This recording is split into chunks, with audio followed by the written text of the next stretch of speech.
I'm not gonna lie to you guys, I really did not know what the title of this video is gonna be, what the headline of this video is gonna be, if it's gonna be the Sixers and Heat, if it's gonna be the Mavs and Suns, if I'm gonna be talking about the games from a couple nights ago with the Bucks and Celtics, or like the Grizzlies and Warriors. I had no clue. So I'm just gonna be sitting here reading my notes that I read off from last night's games, and I'll just talk about the other two games at the end of the video if we have enough time. Both of these games were like really kind of boring, if you ask me. I mean, there's some big moments. I mean, Luka Doncic had 45 points.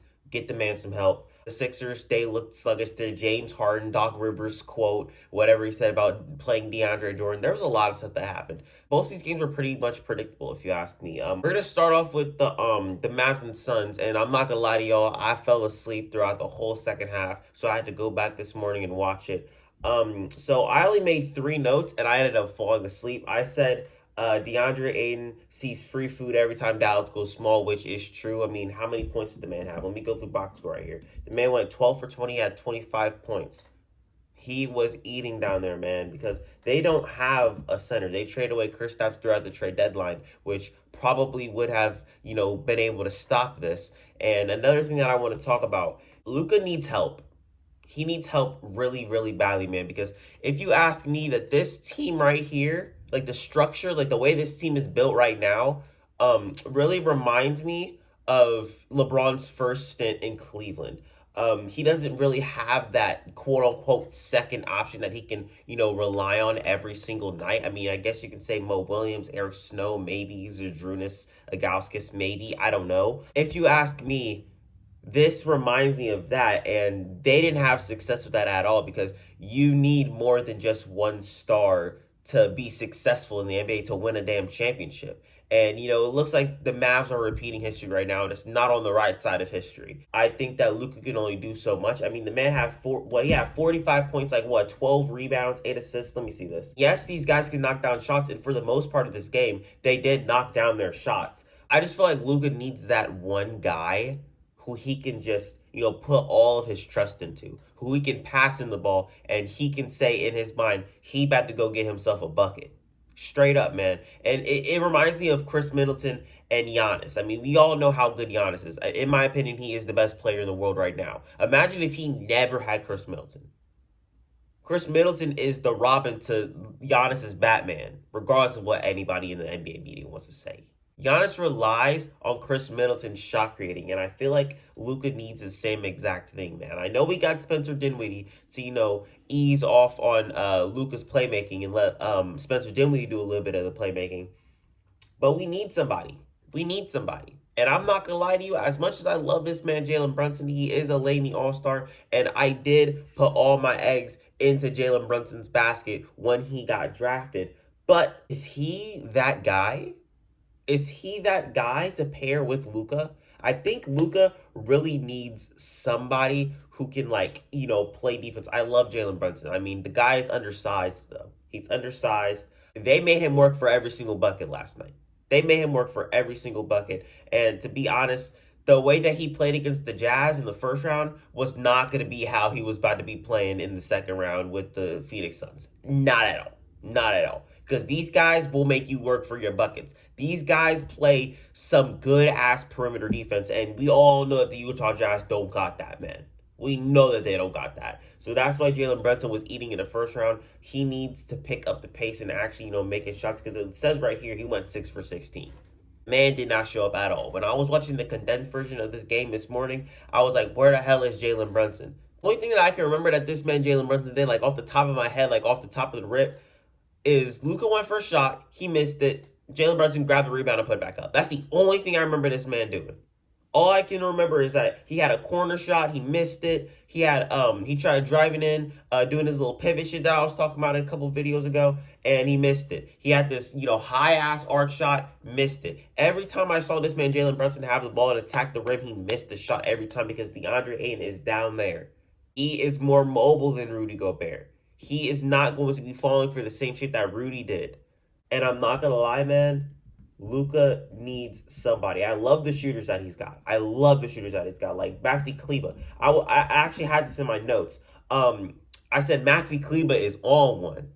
Maxi Kleber was on one in that first half, bro. I said in a couple of videos prior that I really do think that the Dallas Mavericks can outshoot the Phoenix Suns. And to be honest with you, man, I was low-key a little bit scared because they started out 0 for 4. But then Maxi Kleber came in, knocked down 5 straight threes, bro. Man was on one. He was on one. How many threes did he finish with? He finished with five. Okay, he finished with the 5 threes. He went 5 for 8 from 3.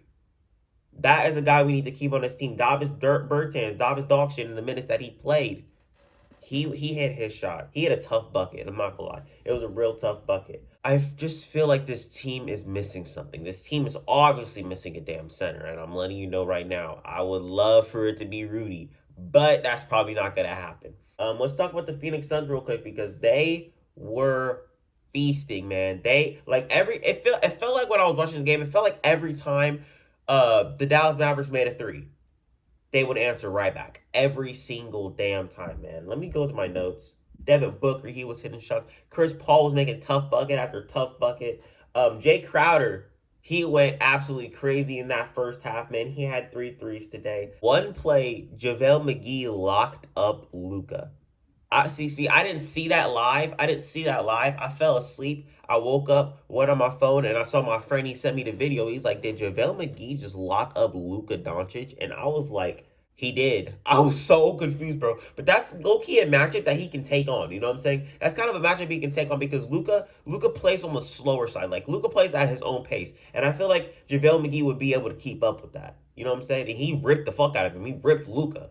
That was crazy. That was a crazy moment, man. But when this team is locked in from 3, it's going to be so damn hard to beat him, man. The way that James Jones put this team together is just absolutely amazing. I love every minute of it. But this game was out of the Dallas Mavericks' reach from the damn tip-off, man. I mean, they started the game off down 14. They were up, like the Suns were up 20-6.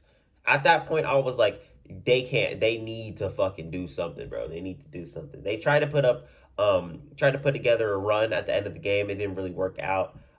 Chris Paul had this tough bucket to end the game, basically, and that was all she wrote. Hopefully they can respond. Hopefully they can take a game in Phoenix tomorrow. Next game I want to talk about, Sixers and Heat. I'm not going to spend too much time on this game because there was a bunch of stuff that happened after the game that I want to talk about and a bunch of things that I saw before the game that I want to talk about.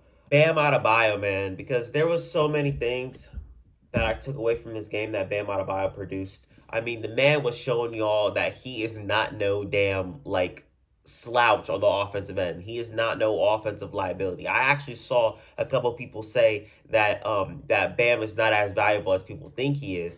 And to be honest with you, I cannot disagree more. I even remember Kenny basically saying that Bam Adebayo was low-key becoming an offensive liability, kind of. I don't remember like what he actually said, but it was along those lines. And I was sitting there, I was like, do not count out Tyler Hero and Bam. Don't count out the Tyler Hero and Bam tandem that they got going on, man, because they know each other. He knows the spots that Bam Adebayo needs to get to, and he gives him the ball every single time, and it shows. It shows. He went 8 for 10 today. He had 12 rebounds, 24 points. He was doing his thing, man. He was doing his thing, and there was actually a couple times where Bam Adebayo was actually working for his own bucket. He was posting up. He got himself a bucket because, I mean, the man had Paul Reed on him. And I'm not gonna lie, Paul Reed looking to get boards, but he can't put the ball back in. I just don't get it. But Bam Adebayo, he was amazing in this game. PJ Tucker played amazing defense throughout the whole entire game. Same thing for Jimmy Butler. Jimmy Butler went 5 for 16 today, but he didn't really need to shoot the ball because the man Tyler Hero, man, 25 points off the bench, the 6th man of the year for this season for sure. He about to run away with it. He did his thing, man. He did his thing, and it was a treat to watch, bro. That second half was his. And I had a note. I want to see if I can find it. Tyler Hero's once again cooking. But Hero comes out and Heat's offense looks lost. That was in the second quarter. Tyler Hero, he was cooking. He was cooking it up, and I was like, Tyler Hero is really about to put on a masterclass, like 30-plus points. This man Spo kept him out for the whole second half of the second quarter, and I was so damn confused because that's when the Sixers put together a run and they were actually up by halftime. And I was like, what the hell is Spo doing, man? He had to put in Hero for like at least a couple minutes so he can keep this team afloat. I don't know what he was doing. Game looked fairly close in the first half, but then when that fourth quarter hit, the lead just opened up, and it opened up more because Tyler Hero came into the game and he gave them buckets, bro. I'm looking at it right now, bro. I'm looking at the box score right now. Nobody on the Miami Heat could buy a bucket but Tyler Hero. Every time Tyler Hero couldn't get a bucket, he turned straight to Bam Adebayo, man, and it was a treat to watch. PJ Tucker, he hit a three. Tyler Hero doing his thing. Gabe Vincent went 1 for 6 from three in the second half, which is absolutely crazy. Tyler Hero 3 for 4, 0 for 3 from Oladipo. He didn't have a good game. I mean, I'm just saying. I think I said this in a couple videos back with Miami Heat. Maybe you guys can go back and watch that. But I said that the only thing that I have with this Miami Heat team is their offense outside of Tyler Hero, man. Who's producing? Who's producing offense outside of Tyler Hero? And it's kind of scary. It's kind of scary if you ask me. I'll talk about the Philadelphia 76ers for a second because they absolutely, fell apart in that second half, man. I was really thinking that, hey, they might pull this out and they might punch the Miami Heat in the mouth and take a game in the FTX Arena, man. But they couldn't pull it out, bro, because they couldn't make a damn shot. They went 3 for 17 in the second half, bro. 3 for 17 in the second half, and I think that's inexcusable, man. First half, I said right here, Toby was locking in on defense, and they were all locking in on defense, man. Paul Reed, James Harden was locking in. He made somebody airball. I can't remember who airballed, but James Harden made somebody airball. Tyrese Maxey was locking in on defense. They were all doing their thing on the defensive end of the ball. But then when we got to the second half, all that just, disappeared. I guess Doc Rivers was running like a 2-3 or whatever the fuck. It was working, and then he kind of veered away from it. And I was kind of confused why he did that. You know what I'm saying? Because it was working. Why don't you keep doing what's working until it doesn't work anymore? I don't understand. And that small ball lineup got fucking feasted on every time. I was just talking about this in the beginning of the video with Bam Adebayo and Paul Reed. They were feasting on that shit, man. They were feasting on it, man. That's exactly why Bam Adebayo went 8 for 10. The exact reason, man. The Heat were absolutely killing the Philadelphia 76ers on the offensive glass, man. And obviously that shows because they don't have Joel Embiid. I mean, they had Paul Reed and DeAndre Jordan, who we're going to get to in a minute. Butler had 9, Tucker had 7, Adebayo had 12. I mean, even Tyler Hero was grabbing rebounds. He had 7 as well. They were absolutely killing the rebounds. They were killing them on the rebounds. I mean, they had 47 rebounds to their 37. I mean, they out-rebounded the absolute hell out of them, man. And it showed. It showed with the eye test.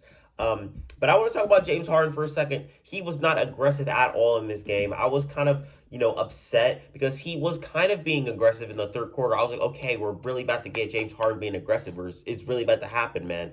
And he just went silent. He went 2 for 7 from 3. He couldn't make any shots. 38% from the field. It's just not working, man. Like, you have 9 assists. Congratulations, bro. No Joel Embiid. You should be the first option, man.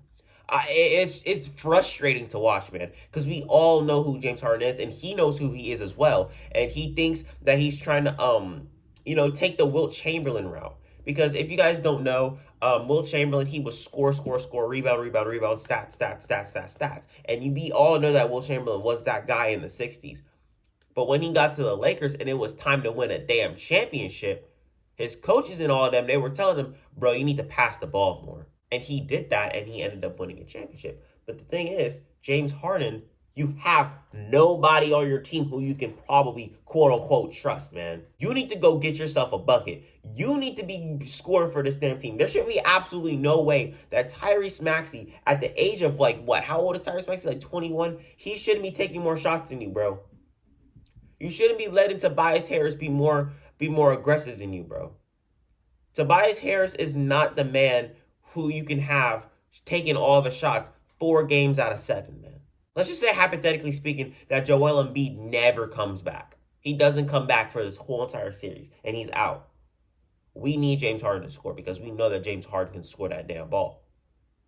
We need it, man. We need it. And this 2 for 7 shit, him taking, under 20 shots, hasn't taken 20 shots at all since he became a Sixer. That is concerning, man. That's really concerning. Took 13 shots, bro. That is inexcusable, man. Inexcusable, bro. We need more from you. No bench production at all as well. Same thing that we got in Game 5 against the Toronto Raptors. No bench production. Georges Niang went 0 for 7. Matisse Thybulle played 15 minutes. We all knew he wasn't going to be making no damn shots, taking no damn shots. I guess I briefly talk about Celtics, Bucks, and Grizzlies and Warriors. But the Celtics and Bucks, there was so much shit that went wrong. I see a lot of people saying that the refs were the reason why we lost that game. That's not the reason why we lost that game, bro. We couldn't make threes. They were daring us to shoot. Brook Lopez is that dude. He is a top five rim protector in the league, and I will stamp that man. Giannis, he did his thing. We stopped him. We did a pretty good job stopping him from making shots and stuff like that. But he was able to kick it out to his guys, Grayson Allen, Bobby Portis, Pat Connaughton, Wesley Matthews was making shots, Javon Carter was making shots, Drew Holiday was doing really, really good. We were talking about the shot creation with Chris Middleton being out, and Drew Holiday stepped into that role, and he stepped into that role perfectly for game one. There was just so much more that happened than just the quote unquote refs, who were bad, by the way. They were bad, by the way. And there was so much shit that went down in that game that, I can barely, even put a finger on. Giannis had a triple double. Hopefully the Celtics can bounce back. I don't know what their answer is going to be for what the Milwaukee Bucks gave them, but hopefully they can, bounce back from this, actually win a game, because we cannot go down 0-2 back to Milwaukee. That cannot happen, man. That could not happen. We got to tie it up or something, bro. Because I do not want to lose this series, bro. We came so damn far for this whole entire season just to lose like this. Hell no. Memphis Grizzlies and the Golden State Warriors. We all know what happened in that game. That game came down to the wire. I loved watching that game. And this is going to be an amazing series, man. John Morant, I don't know what you was doing, my boy, because you was grittying in the first quarter, bro. And then you ended up losing to you ended up missing your game winner, bro. Because Klay Thompson, I'm gonna let y'all know this right now. Klay Thompson, he was all over this game, good or bad. I mean, he missed two crucial free throws at the end, but then at the end of the game, he played some amazing defense. He had Brandon Clark on the ball.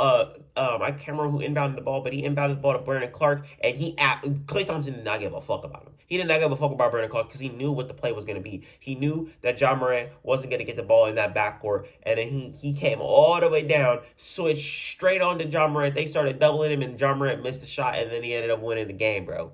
Kudos to Klay Thompson for that, bro. John Morant, he had a 30 piece. Jordan Poole, he had a 30 piece. Jaren Jackson Jr. was making every shot that came his way, man. And I'm letting you know that Jaren Jackson Jr. is that guy. This was basically his breakout game. And it was nice to see him play over 30 minutes because the man cannot keep his hands to himself on some damn Jonas Brothers shit.